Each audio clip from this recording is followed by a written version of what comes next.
Ito ang latest update sa kaso ng mayor ng Bamban Tarlac na si Alice Goo nang di umano'y nasasangkot sa iligal na aktibidad sa ating bansa. Bamban Tarlac Mayor Alice Goo, inihahanda na ang warrant of arrest at pinatalsik na bilang miyembro ng Nationalist People's Coalition or NPC. Manager ng Lucky South 99 Pugo Hub sa Porac, Pampanga, tinangkang tumakas, hinarang sa airport. Senator Risa Hontiveros may maanghang na mensahe para kay Mayor Alice Goo. Tinangka umanong tumakas ng bansa ang isa sa mga boss ng Lucky South 99 sa airport sa Davao City.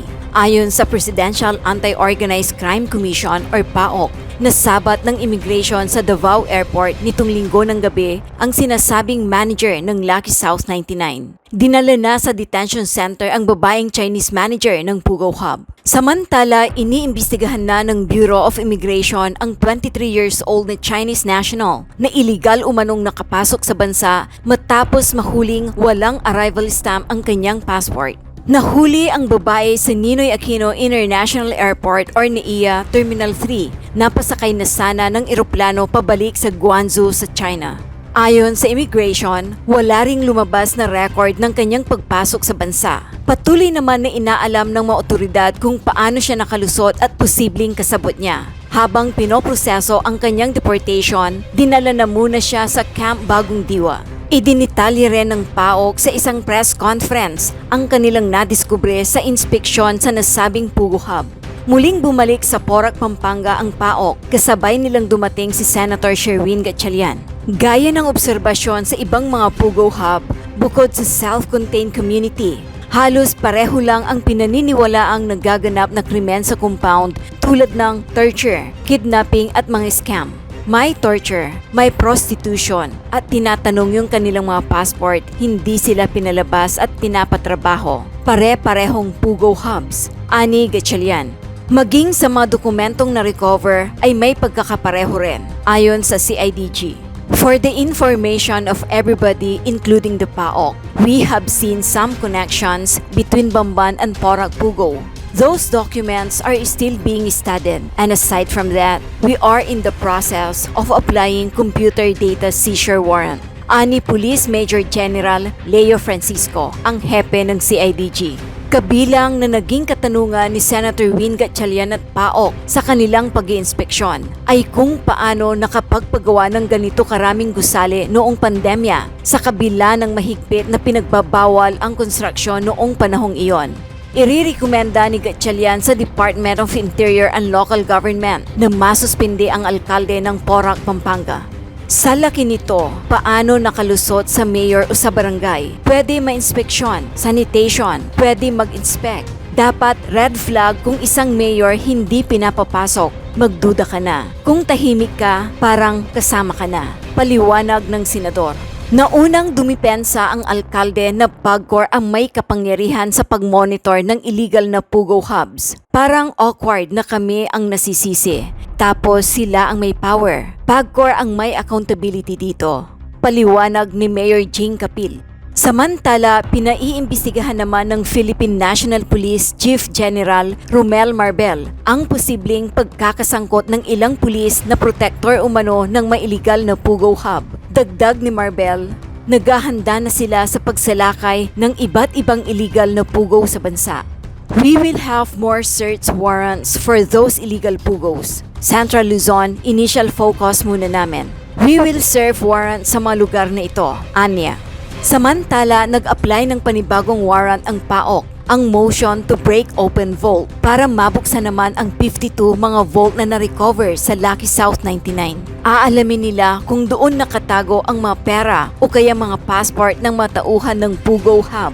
Sinabi ni Presidential Anti-Organized Crime Commission PAOC spokesperson Dr. Winson John Casio na mayroon na silang sapat na ebidensya para kasuhan at maglabas ng warrant of arrest laban kay Bamban Tarlac Mayor Alice Goo na inakusahan bilang enabler ng isang illegal Pugo Hub sa kanyang bayan. We're fairly confident the panel of prosecutors na magsasagawa ng preliminary investigation. dito would appreciate the evidence we did na malakas na ebidensya na hawak namin at tuluyan ng masampahan si Mayora at Harinawa ay malabasan na ng warrant of arrest nang sa gayon ay makita ng sambayanang Pilipino na talagang kapag ikaw ay gumawa ng kalokohan with regards to scamming at ikaw ay naging enabler, matutuluyan ka po. That's the right word for the mayor. Enabler po siya. Ani Winston Casio. Malakas, ebidensya na hawak namin at tuluyan ng masasampahan si Mayora at Harinawa ay malabasan ng warrant of arrest. Nang sa gayon ay makita ng sambayan ng Pilipino na talagang kapag ikaw ay gumawa ng kalokohan with regards to scamming at ikaw ay naging enabler, matutuluyan ka po. 3 buwan ho naming inaral ang kasong ito. Ang sabi ng iba, medyo napatagal. Ang amin lang po kaya napatagal ay masiguro lahat ng aming isasampa ay didikit.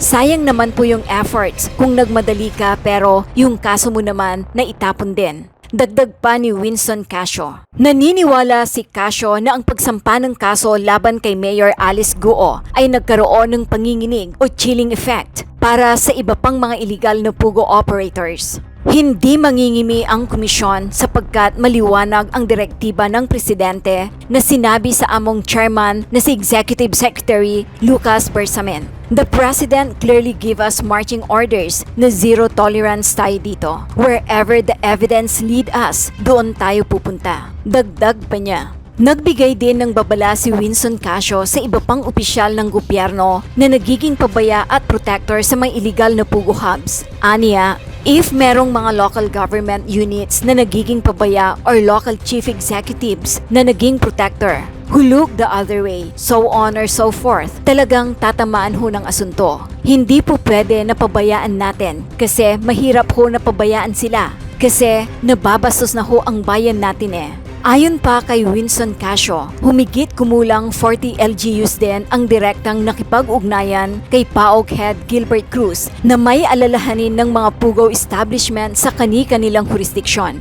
If ikaw ay alkalde ng isang lugar at hindi ka pinapapasok, kailangan mo lang i-invoke ang police power, ani Winston Casio. Sinabi ni Casio na nakatanggap din sila ng mga ulat ng ilang aktibo at retiradong opisyal ng gobyerno na may mga posibleng link sa illegal na pugos dahil sa kapabayaan at pagkakasangkot sa krimen. Isang panel ng mga abogado at state prosecutor ang naghahanda ng mga kaso sa pamamagitan ng Interagency Council Against Trafficking or IACAT. Ayon pa kay Casio, ang PAOK ay mayroon ding mga larawan ng mga aktibo at retiradong miyembro ng PNP at iba pang ahensya ng gobyerno sa mga party o inuman kasama ang mga operator ng pugo o mga otorisadong kinatawan. Ngunit hindi pa nakakakuha ng matibay na ebidensya sa anumang bagay na labag sa batas. Nananawagan si Casio sa mga opisyal ng pulisya na iwasan ang pakikipag-ugnayan upang maiwasan ang anumang hinala. Matatandaang nagbabala ang hepe ng Philippine National Police na si Police General Romel Francisco Marbel sa mga pulis na nahaharap sila sa disciplinary actions kapag napatunayang sila ay nagproprotekta sa mga illegal na Philippine offshore gaming operators o PUGO. Samantala, inihahanda na ng Presidential Anti-Organized Crime Commission ang karagdagang bagong kasong isasampa laban kay Bamban Mayor Alice Guo, kaugnay ng umano'y pagkakasangkot niya sa illegal na pugo. Sa kabila ng isinampang qualified human trafficking ng PAOK at PNP CIDG laban kay Bamban Tarlac Mayor Alice Guo sa DOJ nitong June 21, sinabi ng kanyang abogado na mas mabuti na ito para masagot nila ang mga aligasyon sa tamang lugar kaysa patuloy na mag-isa sa anilay trial by publicity.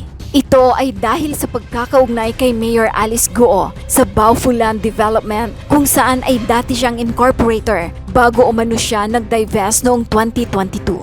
Sa reklamo, nakalagay ang pangalang Alice Lial Guo, kilala rin umano bilang Chinese national na si Guo Huaping. Ayon pa kay PAOK Undersecretary Gilbert Cruz, pinanghahawakan nila ang mga dokumento mula sa Bureau of Immigration at Board of Investments sa pagsasabing si Mayor Alice Guo at Guo Huaping ay iisa. Pinabulaanan naman ito ng kanyang abogado na si Attorney Stephen David. Narito ang kanyang pahayag. Very ridiculous yun. Pag hindi niya napatunayan niya, paano yun? Hindi sila papailan ng counter. Asahan na umano ang paghahain ng karagdagan at panibagong kaso laban kay Guo sa susunod na linggo. Nagsumiti na rin ang mga abogado ni Guo ng kanilang argumento sa Office of the Ombudsman kaugnay sa mga kasong kinakaharap ni Mayor Guo roon.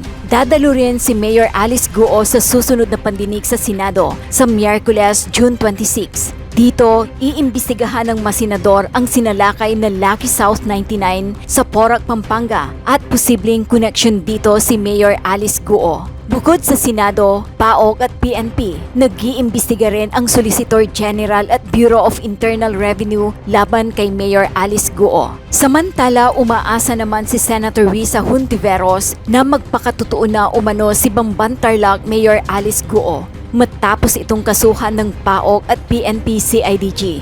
Sa isang pahayag, umaasa si Senator Risa Hontiveros na tigilan na ni Mayor Alice Guo ang umano'y pagmamaang-maangan at pagsisinungaling. Sana magpakatotoo na si Mayor Alice Guo. Tigilan niya na ang pagmamaang-maangan at pagsisinungaling. Inaasahan ko pa rin ang kanyang pagdalo sa susunod na hearing. Ani Senator Risa Hontiveros. Pareho sa mga Pogo hubs na napuntahan namin. Kaya nagpapasalamat ako una-una sa PAOK, sa panguna ni Yusek Gilbert Cruz, sa CIDG, andito si Attorney Tom Valmonte, sa kanilang mabilis na pagsalakay at mabilis na pag-grade dito sa Pogo Hub. Makikita natin, may mga inumin pa, may mga pagkain pa. So ibig sabihin, yan talaga yung element of surprise, no, na biglaan papasok. Pero kahit na biglaan papasok, ang nakuha nila 163 na katauhan. 161 ng mga nagtatrabaho dito. So nawala yung 1,800 plus na nagtatrabaho dito. So makikita rin natin na meron na rin silang paraan para makakuha ng advance information. Hindi natin pansigurado kung saan, pero sigurado tayo na meron na silang paraan kung nakakakuha sila ng advance information. Kaya importante na iba ring hanay ng gobyerno ay tingnan nila yung kanilang mga opisina, no? Katulad ng PNP, Judiciary, even local government units, even barangay, even probably Senado kung meron kaming advance information. So, importante na maging alerto tayo dahil kumakalat na yung kanilang galamay at nakakakuha na sila ng advance information. Ngayon, para sa akin rin, dahil sa laki nga nito, ang unang tanong ko, paano nakalusot to sa local government unit? Paano rin nakalusot to sa barangay? Ang mayor merong napakalawak na kapangyarihan yan. Pwede niyang in-inspection yung sanitation, fire, general welfare of public, pwede niyang, pati electrical, pwede niyang gawin para, dahilan yan para mag-inspect. Kaya, nung narinig ko yung investigation ng provincial government ng Pampanga at sinabi niya hindi niya alam at hindi siya pinapapasok at si Kapitan hindi rin pinapapasok, dapat naging red flag na yan. Kung ang isang mayor hindi pinapapasok, kung ang isang kapitan hindi pinapapasok, magduda ka na. Dapat magsumbong ka na sa police, mag-report ka na officially, hindi yung tatahimik ka. Dahil kung tumahimik ka, para ka nang kasama doon sa mga krimen na nangyari. Kaya hindi dahilan yung hindi ako pinapasok. Lalong hindi dahilan, hindi ko alam. Ikaw yung mayor, ikaw yung kapitan. Dapat alam mo yung nangyari sa lugar mo. Kaya rin nagpapasalamat ako sa provincial government ng Pampanga dahil nagsagawa na sila ng investigasyon at napaka-detalye yung kanilang investigation. In fact, marami na silang nagawa para sa Senado sa kanilang investigation. Ngayon, ang importante ngayon, sino ang mananagot? So, para sa akin, hindi pwedeng alisin ng local government yung kanilang accountability.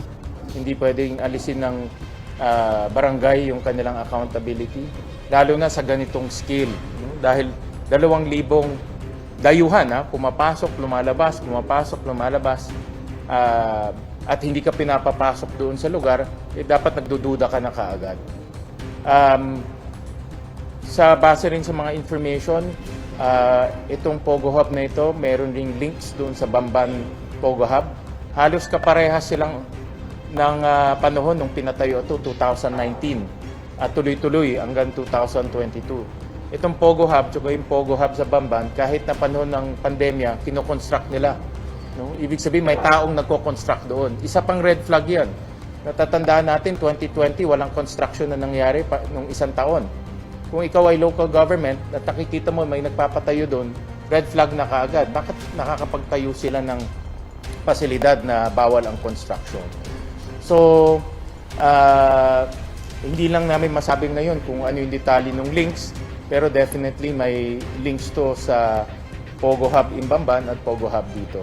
At sa iba pang Pogo Hub dahil sa mga impormasyon namin, itong mga sindikato, marami silang pinapatayong ganito sa ating bansa. Hindi lang isa ito, marami sila.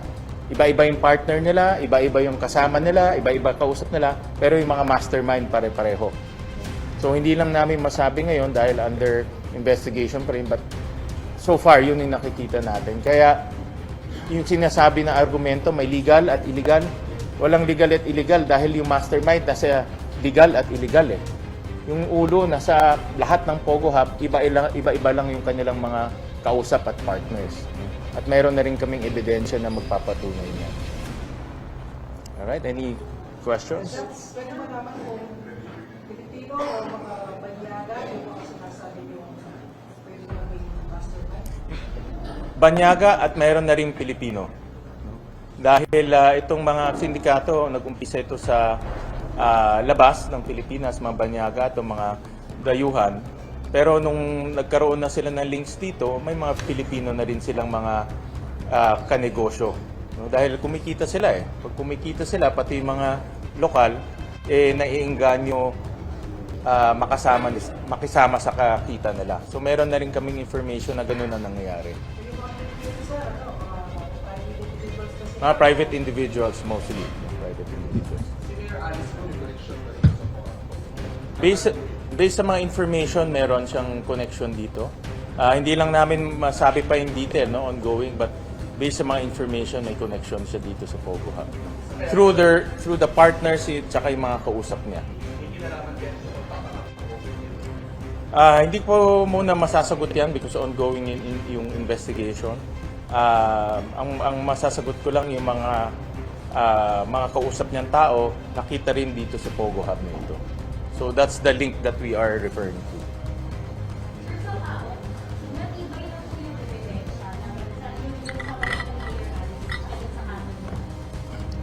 Okay, may mga ebidensya na tayo nakuha and actually nakapag-file na tayo ng kaso laban ni Mayor Alice Go and 13 others. So I think matibay na yung ebidensya namin and as to the connection siguro sa mga darating na araw, represent na namin.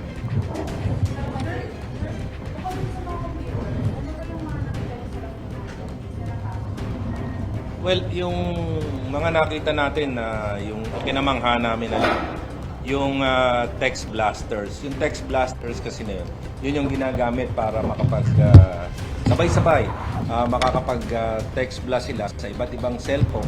Pwede sa cellphone ninyo, sa cellphone ng ordinaryong tao, cellphone ng mga dayuhan, ng mga niloloko nila. Sabay-sabay nilang nagagawa yan, using those text blasters, yung mga nakita nyo na. And also, nakakagawa na rin sila ng mga pre-registered SIM cards using yung mga gadgets na nakita nyo doon sa isa sa mga buildings namin.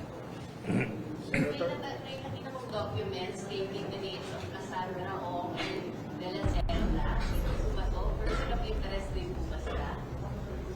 Sa amin, kasama sa investigasyon, especially si Cassandra Ong. And as to kay De La Serna, kasama rin. Dahil part ito ng mga documents na na-recover namin dito sa loob ng Pogo Hub na ito. Who are they, sir? Who are they? Sino po sila? Anong papel nila dito? Si Cassandra more on the management side. And as to the participation ni De La Serna, iniimbestigahan pa natin.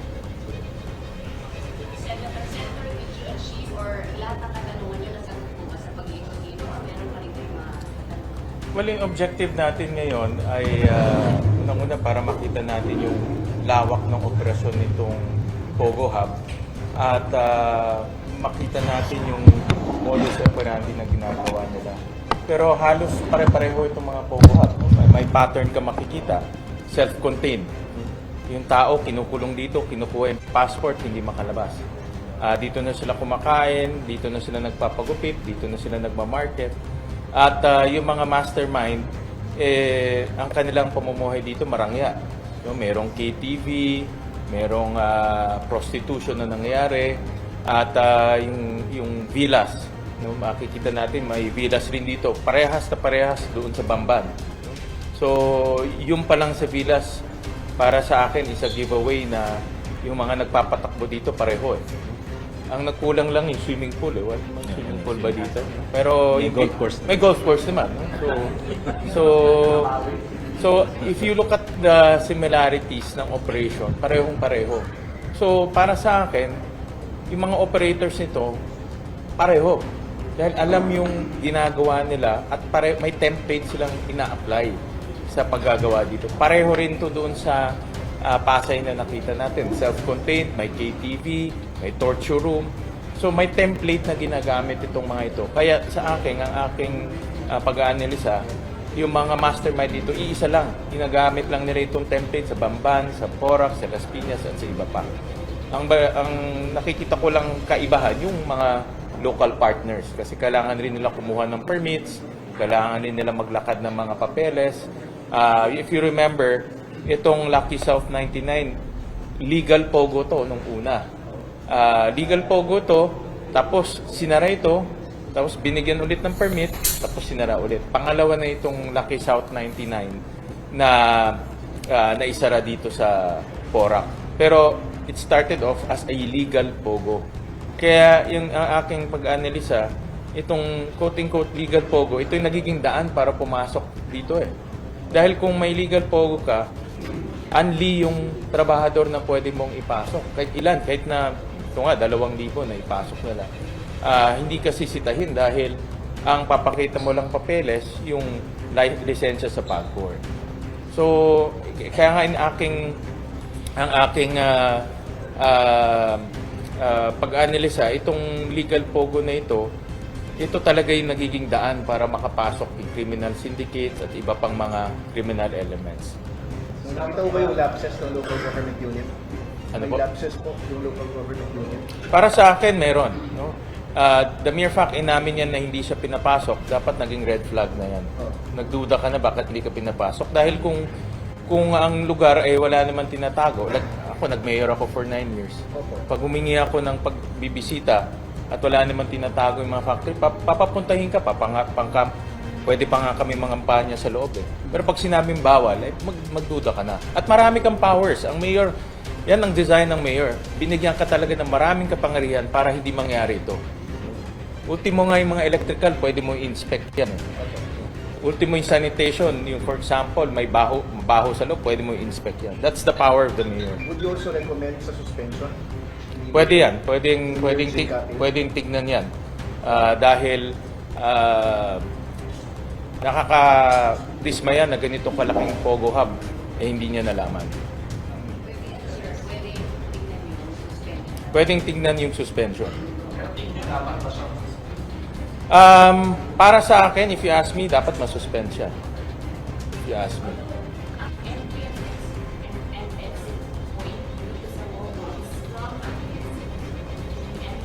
But this is your jurisdiction. This is your jurisdiction. No? This is your jurisdiction. And like, kagaya ng sinabi ko, yung pag-amin yan na hindi pinapasok, lalo na yung kapitan sinabi hindi pinapasok, red flag na yan kaagad. Sa pagkaalam ko, is now under government control. No? And because part to ng ebidensya, and I think, correct me if I'm wrong, Yusek, may pag ganitong may human trafficking element, kinokontrol talaga ng gobyerno. Yung PAGCOR ang tinuturo ni Mayor na allegedly dapat may control talaga aside. Yeah, but the business permit comes from him. Ang business permit galing sa mayor. Ang engineering permit galing sa mayor. Ang sanitation permit, occupancy permit, annually nagre-renew ng business permit ang facility. In fact, narinig ko doon sa investigation ng provincial government, ang amilyarang nito is 4,000 pesos. Yun ang narinig ko. Correct me if I'm wrong, ha? Tama, sir. Kaagad, common sense, ganito kalaking property, 4,000 pesos. Kaya hindi pwedeng tanggalin yung accountability ni Mayor. Kaya focus sa pagban meron din na pagko na opisina. Definitely may accountability ang PAGCOR, hindi natin maaalis yun. Hindi pwedeng maghugas kamay ang PAGCOR at sabihin hindi namin alam nangyayari. Ang regulatory powers ng PAGCOR is on the gaming. Ang regulatory powers ng Mayor's general welfare. Lahat na nasasakupa mo, ikaw may responsibilidad niyan. Okay, sandali lang po. Sunod lang po tayo. Senator, nabanggit ko kanina, mastermind, pare-parehas, yung simulator, legal, illegal, tapos palabas na creative operation. Ano ba nabanggit na legal at illegal na POGO operation? So, pwede ba once and for all ay hindi kaya lahat na legal para makita kung ano yung extent ng operation ng POGO? Yan talaga yung panawagan natin sa Pangulo na i-ban na lahat ng POGO sa ating bansa dahil walang legal at illegal eh. Kagaya nga nito, this is a prime example na meron siyang lisensya. Binigay yung kanyang lisensya. Itong ganitong operation, tsaka itong scamming operation, hindi mo ito magagawa ng in 6 months o 1 year. Matagal na plano ito. So umpisa pa lang alam mo na scamming ang gagawin mong aktibidad eh. I mean, the mere design nung facility, hindi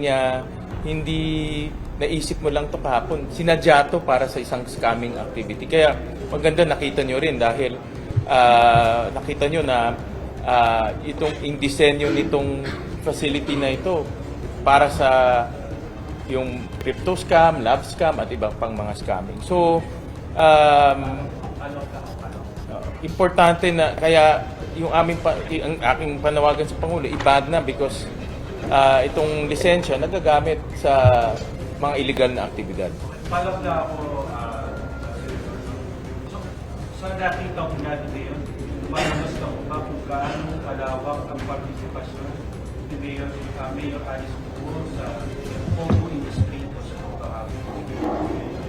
Hindi ko lang masabi ngayon, no, because ongoing yung operation. Pero definitely na yung mga kausap niya nasa iba't ibang POGO. For future case, sige lang. Ano kung what do you suggest na gamitin po itong facility since may pagkain for future? Alam ko, ginagamit to ng DSWD. Yeah. Yung mga POGO po natin, sir, mga na raid po natin nakaraan, they're now being used ng DSWD doon sa mga nare-rescue. Ang alam ko, 3 palapag po ginagamit doon sa mga nare-rescue nila. And yung DOJ po may opisina na rin doon, yung specifically the Interagency Task Force on Trafficking, human trafficking. And then kulungan.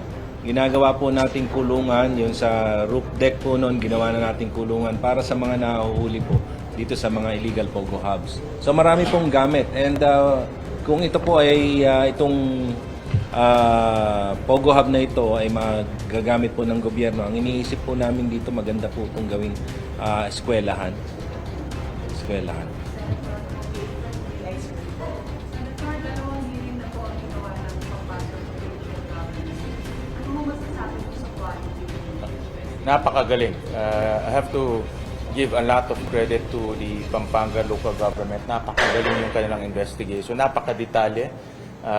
Nakita nyo, ultimo pagbayad ng amilyar, tinignan nila. Yung timing ng pagbayad, tinignan rin nila. So, in fact, marami silang mga nagawa na doon na lang kami magte-take off. No? So, napakagaling. At makikita natin na si Governor, ngayon Vice Governor na, si Vice Governor Pineda, seryoso siya sa paglaban nitong mga POGO. At alam niya kasi itong mga POGO magdadala ng hindi magagandang bagay sa kanyang lugar. So I have to give credit sa kanilang pag-iimbestiga. Paano given sa ganung quality, precluded na po ba ang investigation sa Senate? Hindi naman. Kagaya ng sinabi ko, we can take off from that investigation. Public hearing rin yung kanilang investigation. So, ibig sabihin, for public consumption, maghihingi kami ng official communication sa kanila para isubmit sa amin yung minutes of their transcript, pati yung kanilang mga evidence. No? So, para magamit namin yung mga pieces of evidence nila sa aming hearing. Nabanggit po sa unang balikan na ito yung lupa ay pagkamayari ng isang gobyerno organismo sa isang dito sa investigasyon ng lupa. That is under litigation, no? So, still under litigation. So, we still have to await kung anong kalalabasan ng litigasyon na yan. So, kung sinong may hahabla, once the court determines who really owns the property, then saka namin i-reveal ito. Yes.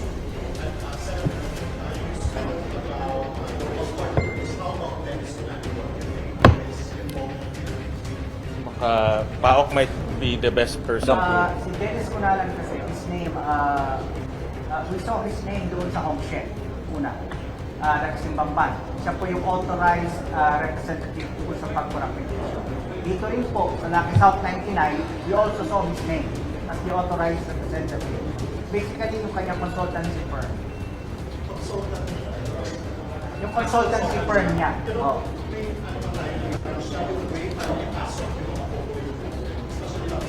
Hong Sheng and Lucky South, yeah. He had a participation in applying for the permit from Parcor.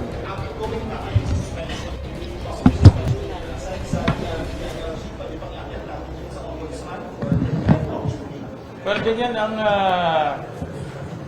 based doon sa experience namin sa Bamban.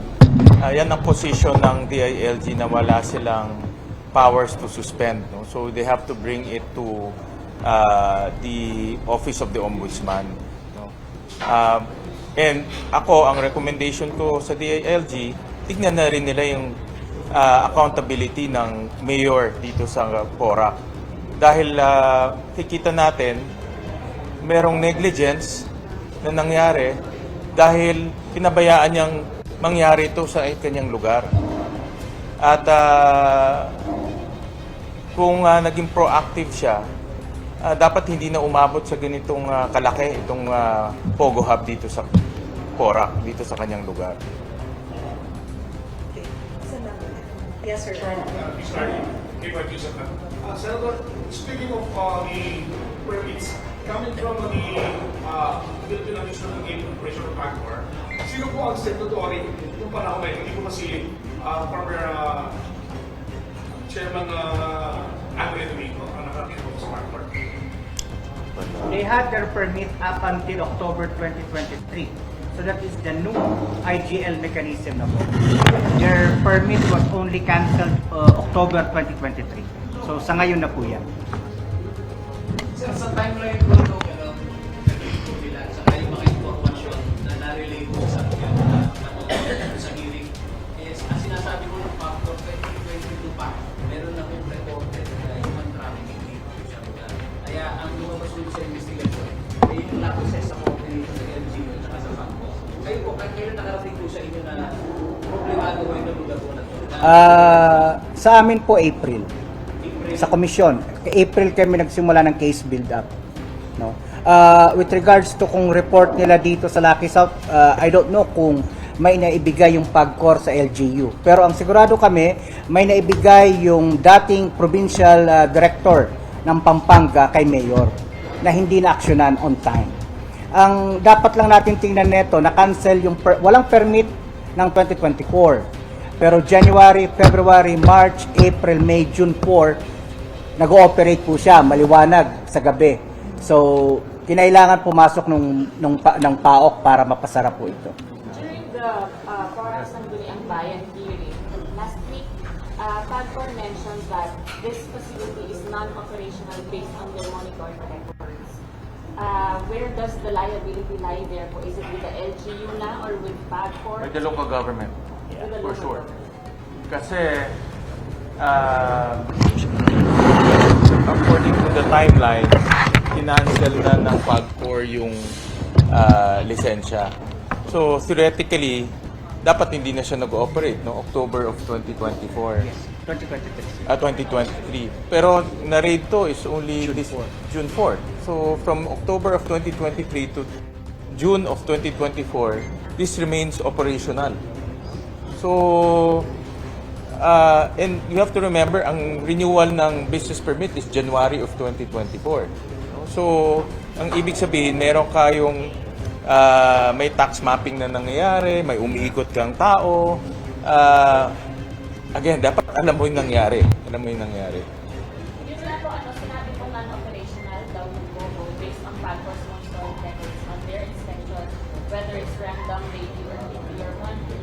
Pero ang sinasabi mo ng PORAC, during the Sangguniang Bayan hearing, Pagcor is also releasing, Lucky South is also releasing money to Pagcor for as a guarantee fee, $150,000, or 2% of the gross gaming revenue, projected gross gaming revenue, whichever is higher.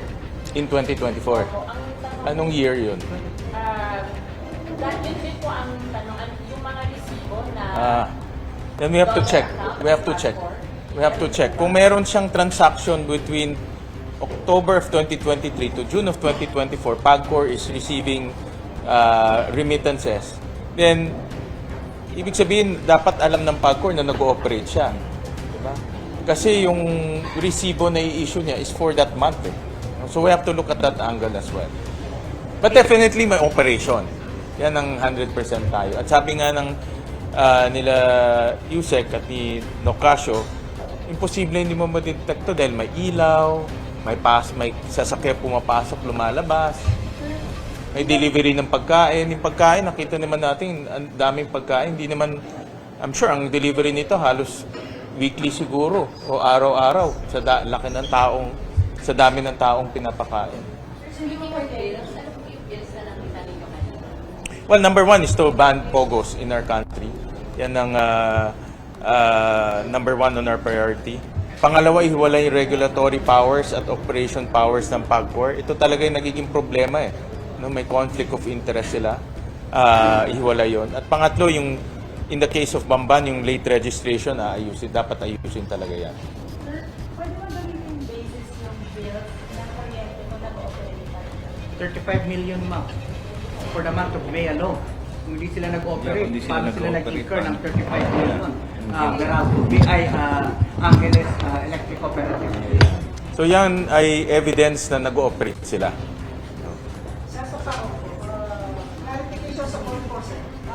Nandito ba sa loob ng 10 compound? June, hindi ko alam kasi hindi ko nakita yung golf course eh. Nandito ko sa loob ng map, nasa na siya eh. Talaga? Kasama na siya sa Lucky South na yung golf course. Alam namin part siya ng Grand Royal. Di ba yung golf course?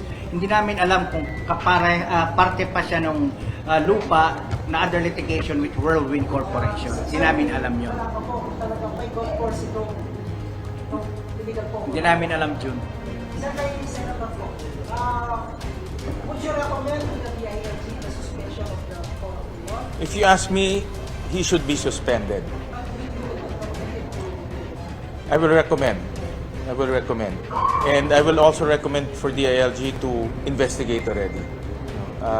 Based on my pagpunta dito, because iba yung pupunta ka talaga at makikita mo eh. No? At based on nakita ko, imposible makalampas na 2,000 tao na dayuhan at hindi mo alam na pasok-labas sa facility, sa lugar mo. So, first is to initiate a formal investigation by the DILG, and number 2 is to suspend sa pending investigation. Sir, sa previous investigation sa ibang POGO sites, have you encountered agrarian-related issues?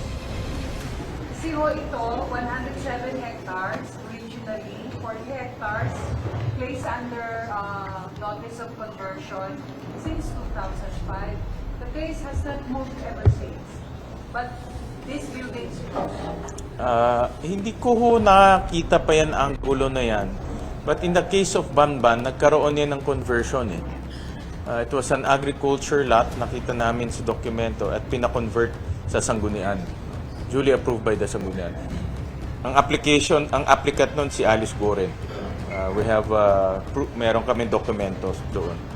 So that's why nga, sabi ko nga kay Yusek, nag-uusap kami, hindi maitatanggi ni Alice Go na meron siyang active participation in the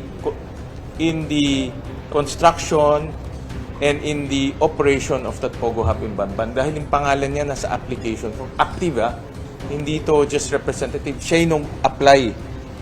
Pangalan niya yung nandoon. Sir, would your future measures exclude agri-lands from becoming Pogo?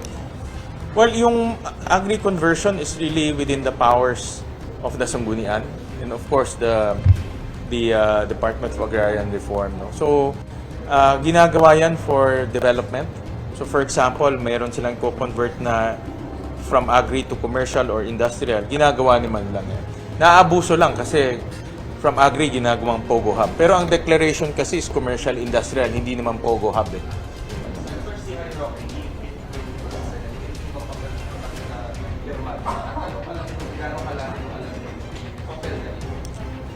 Ako, wala ko pang masyadong, hindi pa malalim yung aking knowledge. Let me put it this way. Alam ko lang na yung pangalan niya lumutang dito, yung pangalan ng kanyang assistant lumutang dito.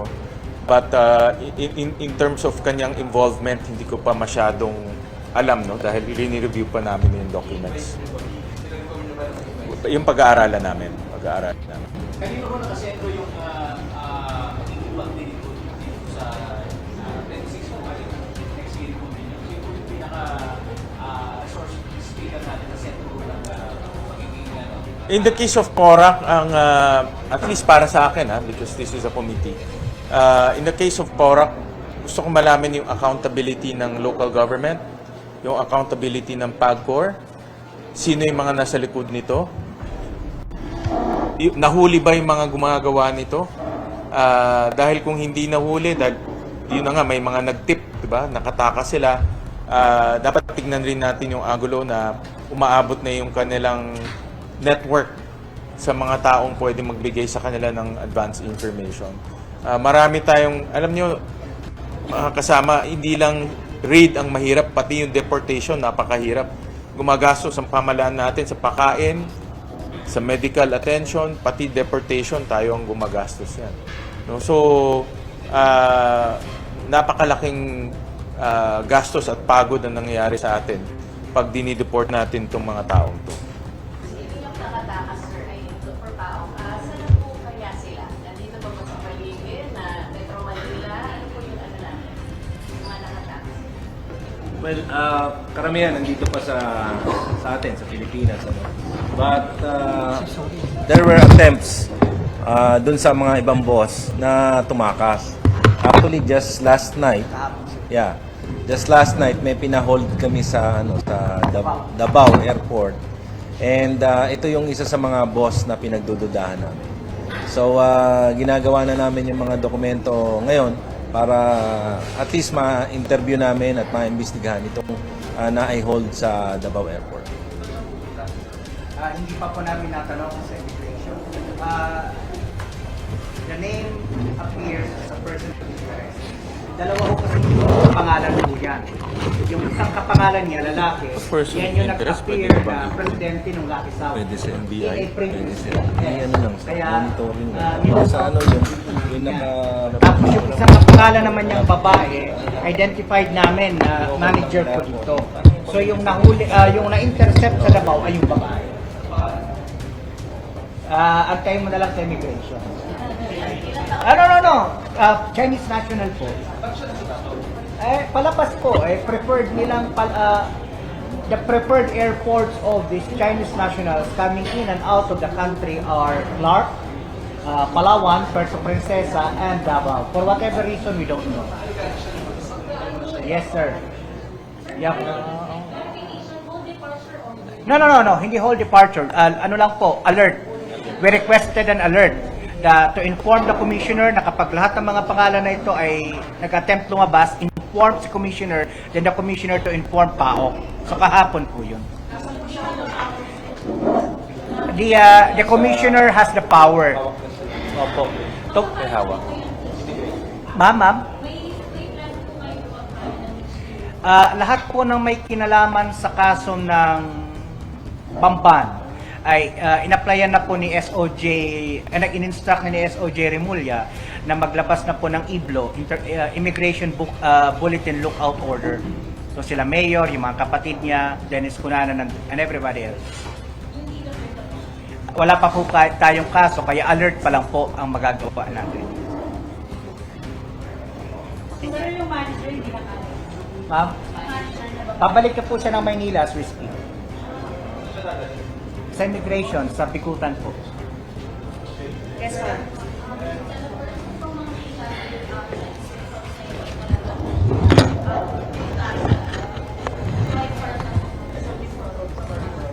Well, ongoing pa yung verification whether itong military uniform ay ginamit ng mga military personnel. But para sa akin, ito personal analysis ko ito. Para sa akin, at tinitignan ko rin yung quality, tinitignan ko rin yung detail. Para sa akin, authentic siya. At dala-dala ito ng mga operators dito. So makikita natin na itong mga Pogo Hub na ganito, meron ring mga scalawag, no, na sa China, military, police pumupunta dito. Sila siguro yung malakas loob mag-torture dahil sanay sa gera, sanay sa bakbakan eh. So sila yung sanay mag-illegal detain. No? Sila gumagawa ng mga hindi magaganda, no? Dahil malakas yung loob nila. Hindi rin natin maalis kung may links pa sila sa China military or China police dahil galing sila doon. So, narinig ko kasi sinasabi na mukhang props o mali pang bata to. Hindi pang bata to, pang matatanda to. For sure. At sa akin, personal ko ito na analysis na itong mga ito, gamit to ng mga may skalawag, yung mga tawag nating rogue police at rogue military men na nag-operate dito sa atin. Mayroon rin silang mga hindi maayos na military at police for sure. Nandito na sa atin nag-ooperate. Senator, pang-limang incorporate na po ito. There was a Clark, and then the SAB Vendel, we have the Smart Web, we have the new one, the TIC, the Lucky South po. I asked this sa inyo po, nung nasa Bamban tayo, I will ask it again, saan na po tayo, ano na po ang hinihintay natin with your call with regards to buying the road? Yeah. Ang common denominator sa lahat ng sinabi mo, lahat yun ay duly licensed POGOs. Lahat siya may lisensya at one point. Kaya nga, based on our analysis, personal analysis ko, itong lisensya nagagamit ng mga illegal. Kasi, pag binigyan mo sila ng lisensya, they can bring in people. Pwede sila magpasok. Ang susunod nila yung alien employment permit. Tapos, kukuha sila ng working visa. Hindi naman tinitignan wala naman tayong paraan para isa-isahin kung sino yung mga pumapasok dito.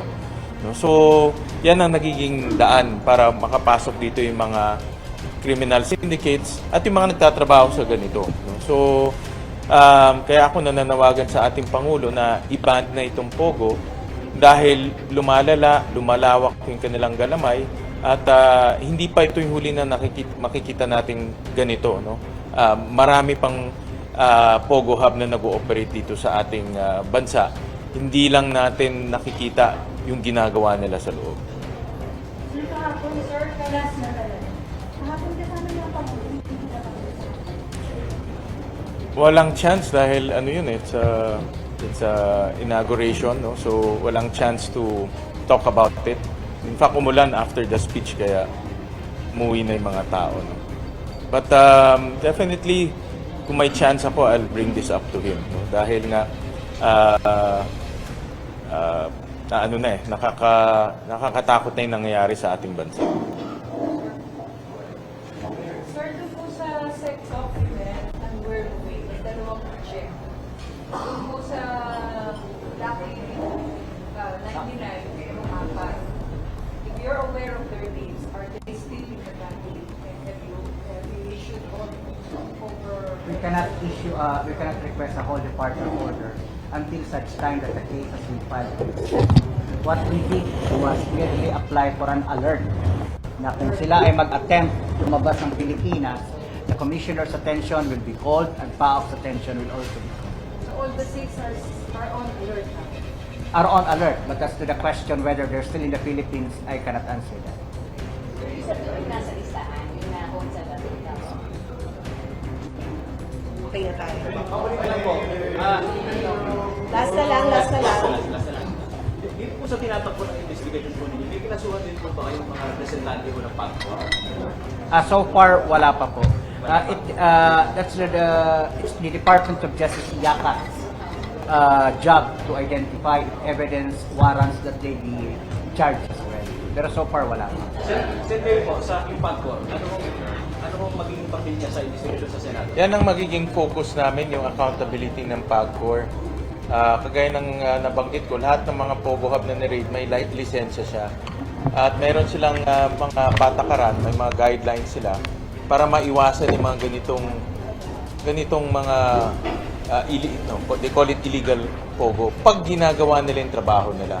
At nasa guidelines sila na i-check mabuti kung sino yung mga tao sa likod, i-check mabuti kung ano yung history nitong mga tao. Pero sa mga nakita namin, wala silang chinek, kaya puro bogus yung address at bogus mga pangalan. In fact, may mga information na nakuha ko dito from PAOK na yung ibang mga incorporators sila inamin na binayaran lang sila to incorporate.